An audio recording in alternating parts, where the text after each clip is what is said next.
Hi, and welcome to Sew Your Bag. My name is Catherine. This is part one, the materials and interfacing for the Melesi divided tote bag. The Melesi divided tote bag was first featured in the November 2021 subscription box. The pattern is still available, and I will include the link to the pattern in the show notes below. If this is your first time joining me, please remember to subscribe and to click on that bell to get notified when new videos are released. Thanks again for joining me. Let's get started. Before we begin talking about the bag and how to stabilize it, let's look at some of the pieces of your Melesi divided tote. So we'll be using two pieces of material. One is going to be our external material or exterior material as it's referred to in the pattern. And this one is 100% cotton. It is an Ankara inspired print. And that will be used for the outside, the bottom, as well as our double-sided straps and the top part of our lining.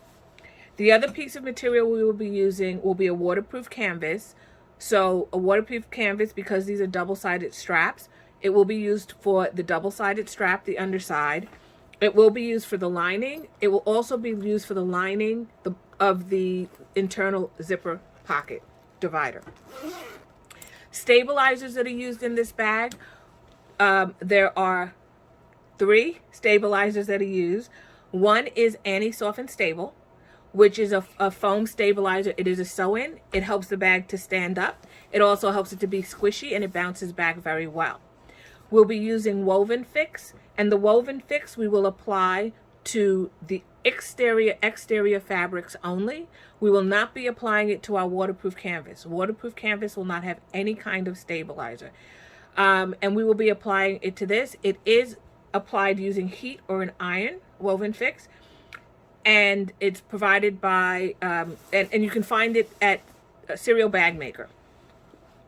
In the bottom of the bag, if you can hear it, it has an additional piece of stabilizer known as Decovil 2 or Decovil Heavy. And that's done to help give the bottom a little bit more stability. The hardware that we will be using is we will be using a metal tag. So in this case, it says Handcrafted. It was supplied by Lauren Mormino, along with learning how to install purse feet.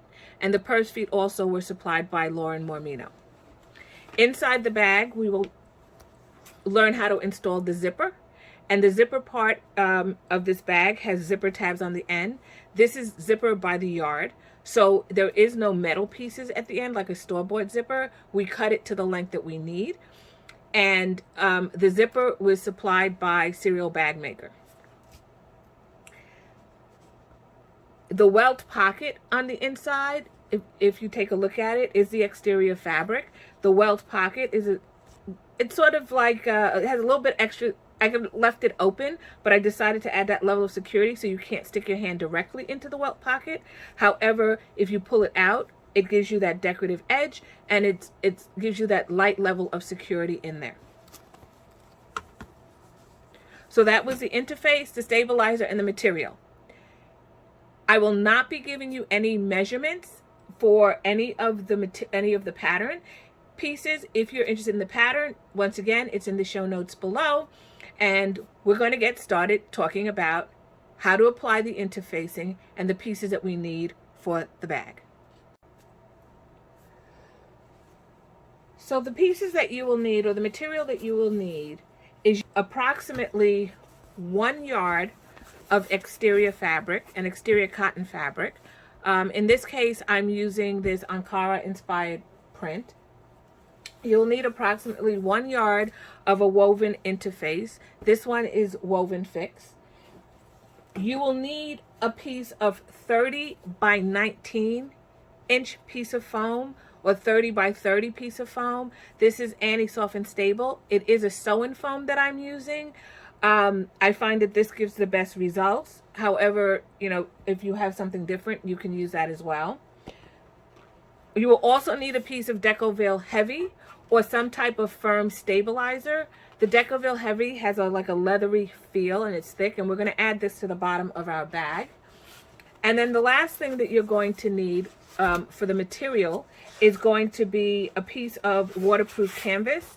and 3/4 of a yard is should be good. I selected this lightweight because I think it shows up, this light color, because it shows up well. You can also use cotton. If you're using cotton for your lining, please make sure that you stabilize it with some type of woven interface. Waterproof canvas, we do not need to stabilize. The other caution I want to mention when using waterproof canvas is not to apply an iron to the wrong side. And you can warm iron, but don't leave your iron on it. The front side, it makes it a little bit more malleable, but it will also firm back up once it starts to cool. So let's get all of your materials together and let's talk about fusing the interface and sewing it in. We're going to begin interfacing our pieces. I'm going to show you how to interface the exterior pieces using the bottom piece. You're going to do the same steps of attaching your woven interface to all of your exterior pieces. So it would be for your exterior front and back. It would be for your top lining. So there's 2 pieces at the top. It will be for your welt pocket, and it would also be only for the exterior pieces of your internal divider pocket. You do not need to interface your zipper tabs. So the first thing I do is I heat my iron up on a cotton setting. So once it's hot, I actually pre-iron or just iron out all of the wrinkles, making sure that my fabric is wrong side down. I iron all of the wrinkles out of the fabric. I also warm up the fabric by doing that so that I can attach the interfacing. So this is right side down or wrong side up. I'm then going to take my woven interface, and it's the part that's either shiny in this case, because this is woven fix 2, it's shiny, or it's the part of your woven interface which has the little dots. So depending on what type of woven interface you're using, I'm going to lay it with the dots or the shiny side down on top of my bottom of my lining, bottom of my bag. So I lay it down and I line up all the edges. So mine is laying down. I will then take my iron, and starting slowly, I will start at one point, and you can see there's some steam coming out, and I will leave it there a couple of seconds, and I'll just keep moving it. So I will do that the entire time.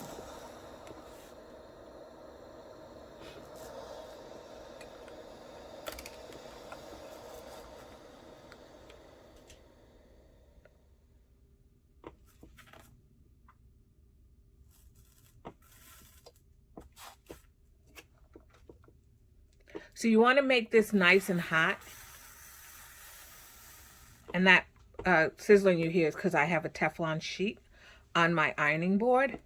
And so there's some moisture from the steam. So I do apply steam. I actually turned off the steam for recording purposes, but I do apply steam to the interfacing. Now, once the interfacing is adhered, and it will take a couple of seconds, you don't want to hold your iron to the point that you're burning your fabric, but you want to hold it on, and you may have to come back and repeat this.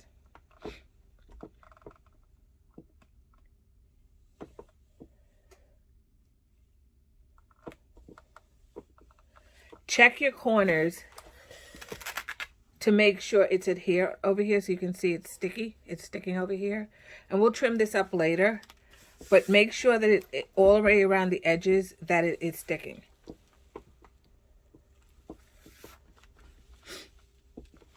So once you've done that and it's adhered, all of your pieces, you can go back in and trim off these extra pieces of interface pieces.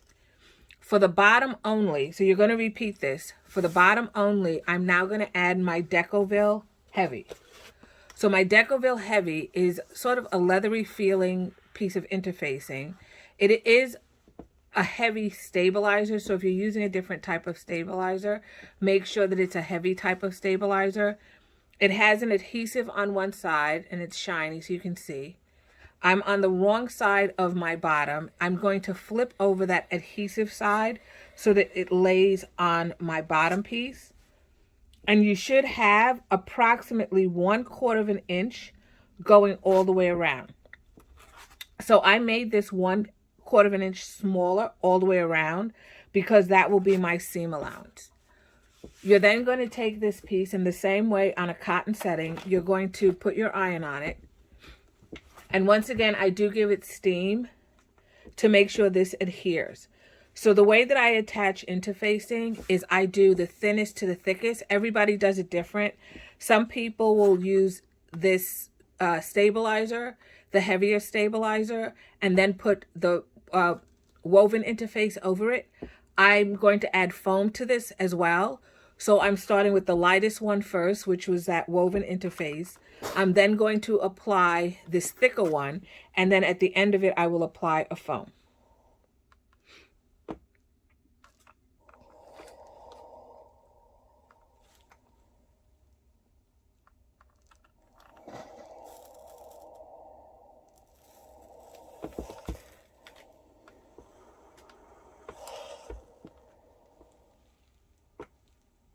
And this will take a little while, so just be patient.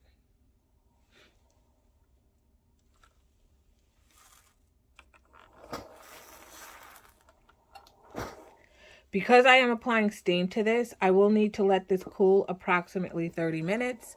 I will then also make sure once it's cooled that I cannot peel back any portion of this. So once I apply this and I look at it, you can see there's a little corner there like peeking up. So I'll go back in, but this part is adhered. So this corner is peeking up, but the rest of it is adhered. So I'll make sure to catch that. I will also, like I said, make sure that you leave it to rest for 30 minutes. It will be damp, whether you can feel it or not, it's damp. If you have a cool marble surface, you can put it on your cool marble surface and let it cool off, and it can cool off a little bit quicker that way. I don't, so I'm just going to let it sit for about 30 minutes. I find that if you move this around before 30 minutes, it's very easy because the glue is still wet. It's very easy for this interfacing to lift up off of your fabric. So you can see this part is not adhered. I just flipped it over, so I'm going to flip it back down. And I'm just going to be careful not to get those glue edges, and I'm going to just iron it from the front. But that's because I turned off the steam for the camera, so it didn't catch it.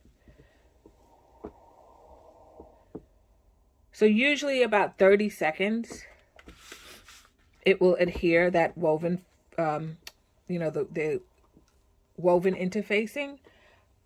This one's a little bit different, I'm finding, so it takes a little bit more applied heat to it. So this is the Woven Fix by Cereal Bag Maker.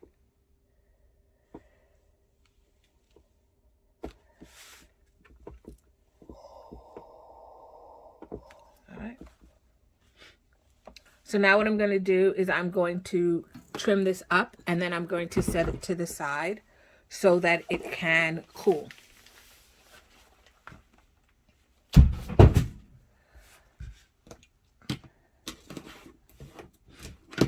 So all I'm doing is trimming off that little bit of interfacing from when I cut it before. I'm just trimming that off. And it's easier to see where to trim from the front. You can cut it to the measurement, so you can always put it down on your cutting table and cut it to the measurements. I'm just going to trim this extra off. You can do this with a scissor as well as, I'm just doing it with this ruler and a rotary cutter. So I'm just cutting off those little extra pieces. And the reason I do that is because I want to make sure when I line up my edges that the edges are lined up correctly with the other piece of material that I'm going to be attaching.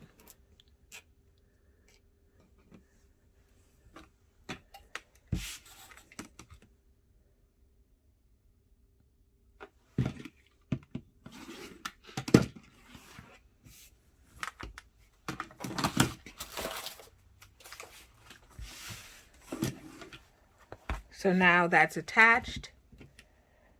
I should have a little bit so that when I fold this over like this and I stitch it, I have those extra pieces that I can do. And the reason that you cut it shorter is so that there's no bulk in the seam allowances. So you're going to do the same thing with all of your pieces. So for example, you will take your main fabric.